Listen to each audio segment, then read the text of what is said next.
விஷயம் அப்படிங்கிறத கவனிக்கலாம். ஈனா employ, self employ, businessman, investor. இந்த உலகத்தில் இந்த 4 வகையான மக்கள் தான் வாழ்ந்துக்கிட்டு இருக்காங்க. எம்ப்ளாய் அப்படின்னா தனியாக வேலைக்கு போகக்கூடிய ஒரு நபர். செல்ஃப் எம்ப்ளாய்னா சுய தொழில், டீ கடை, மளிகை கடை, பொட்டி கடை, இந்த மாதிரியான கடையை வச்சு வியாபாரம் பண்ணுற நபர். பிஸ்னஸ்மேன்னா ஒரு 100 நபர்கள், 500, 1000 நபர்களுக்கு வச்சு வேலை கொடுக்கக்கூடிய நபர். இன்வெஸ்டர் அப்படின்னு பார்த்தீங்கன்னா காலேஜி, ஸ்கூலு, ரெசிடென்சி, இது மாதிரியான பணத்தை போட்டு அதை வியாபாரம், சேல்ஸ், பணத்தை போட்டு பணம் எடுக்கக்கூடிய நபர்கள்.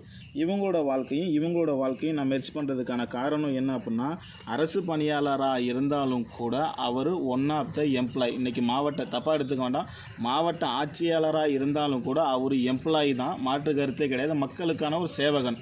இன்றைக்கி அது மாதிரி எடுத்தீங்கன்னா வட்டம், மாவட்டம், விஓ, ஆர்ஐ, தாசில்தார், பிடிஓ, இந்த மாதிரி எந்த அரசு பணியாளராக இருந்தாலும் கூட அவர் எம்ப்ளாய் தான், மாற்று கருத்து கிடையாது, மக்களுக்கான ஒரு சேவகர்.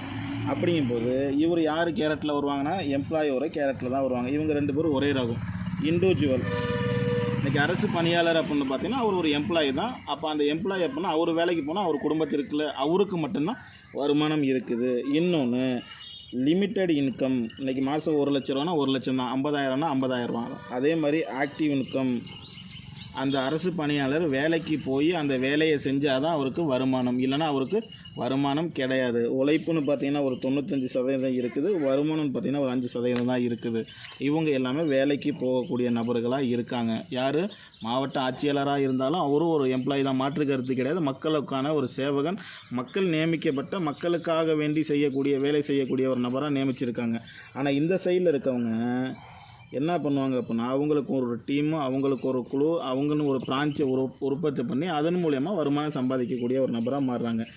அப்படின்னா பிஸ்னஸ்மேன் அப்படின்னா இன்றைக்கி திருச்சியில் சாரதா, ஸ்போர்த்திஸ், மங்கள, ரத்னா ஜுவல்லர்ஸ், இது மாதிரிலாம் கடையை எடுத்துட்டீங்கன்னா இன்றைக்கி 100 நபர், 500 நபர், 1000 நபர், 2000 நபர் வேலை செய்கிறாங்க. அப்போ அங்கே என்ன நடக்குது அப்படின்னு பார்த்தீங்கன்னா டீம் ஒர்க்கு. அந்த டீம் ஒர்க் மூலயமா அந்த கம்பெனிக்கு அதிகப்படியான வருமானம் வருது. அவங்களுடைய அடுத்தடுத்த படிநிலை அடைகிறதுக்கான வாய்ப்பு இருக்குது. இங்கே லிமிட்டட் இன்கம், வேலைக்கு போகக்கூடிய நபர்கள். ஆனால் வியாபாரம் பண்ணக்கூடிய நபர்கள் அன்லிமிட்டடான வருமானம் சம்பாதிக்கிறாங்க.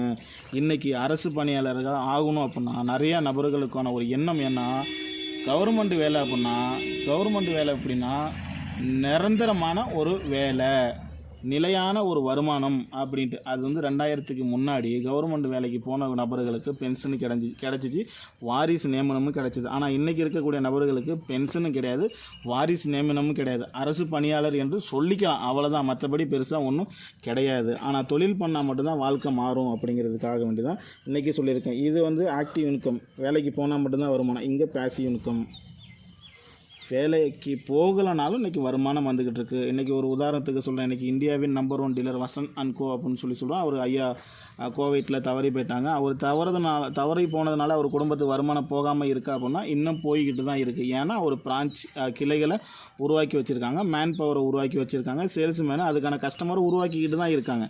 இந்த பதிவை சொல்கிறதுக்கான முக்கியமான காரணம் என்ன அப்படிங்கிறது, இவரோட உழைப்புன்னு பார்த்திங்கன்னா வெறும் 5%, 95% வருமானம் இருக்குது. அதுக்கான காரணம் என்ன அப்படின்னு பார்த்தீங்கன்னா, வேலைக்கு போகக்கூடிய நபர்கள் சாகுதுன்னு வேலைக்கு போகணும். தொழில் பண்ணக்கூடிய நபர்கள் ஒரு 5லேருந்து ஒரு 10 வருஷம் தொழில் ஆரம்பித்து அதற்கான ஒரு திட்டத்தையும் அதுக்கான ஒரு பிளானை போட்டு ரெகுலராக இன்கம் வர்றதுக்கான சூழ்நிலையை உருவாக்கி வச்சுட்டாங்க அப்படின்னா தலைமுறைக்கு வருமானம் வர்றதுக்கான வாய்ப்பு இருக்குது. இதை திரும்ப சொல்கிறதுக்கான முக்கியமான காரணம், கவர்மெண்ட் எம்ப்ளாயாக இருந்தாலும் ப்ரைவேட் எம்ப்ளாயாக இருந்தாலும் ஒரு வேலைக்காரர் தான். ஆனால் தொழில் பண்ணால் மட்டும்தான் வாழ்க்கையில் சம்பாதிக்க முடியும், நினச்ச இடத்த அடைய முடியும். ஏன்னா இன்றைக்கி இந்த கரூர் கூட்ட நெரிசலில் இறந்த நபர்களுக்கு இன்றைக்கி தமிழ்நாட்டு முதல்வராக இருக்கக்கூடிய விஜய் அவர்கள் ஒரு 15 லட்ச ரூபா, 20 லட்ச ரூபா, 10 லட்ச ரூபா கொடுத்துருக்காங்க. அப்படின்னா அந்த 10 லட்சத்தை வாங்கின குடும்பத்தார்கள் சொந்தமாக ஏதாவது ஒரு தொழில் பண்ணுறதுக்கான வாய்ப்பை ஏற்படுத்திக்கிட்டால் நல்லா இருக்குங்கிறது என்னோட அன்பான ஒரு கருத்து. இன்றைக்கி நிறையா நபர்கள் இன்றைக்கி 10 லட்ச ரூபா கொடுக்குறாங்கன்னா இன்றைக்கி கிராம பக்கத்தில் ஒரு 2 ஏக்கர் 3 ஏக்கர் நிலத்தை வாங்கி ஒரு பூரா அமைச்சு அதுலேருந்து விவசாயம் பண்ணி விவசாய ரா மெட்டீரியலை நீங்கள் ஃபாரினுக்கு எக்ஸ்போர்ட் பண்ணலாம், இல்லையா ஃபாரின்லேருந்து இன்புட் எடுத்து நீங்கள் நம்ம ஊரில் சேல்ஸ் பண்ணலாம், சர்வீஸ் பண்ணலாம். இந்த மாதிரியான வியாபார ரீதியாக பண்ணால் தலைமுறையும் வியாபார ரீதியாக மாறுறதுக்கான வாய்ப்பு இருக்குது.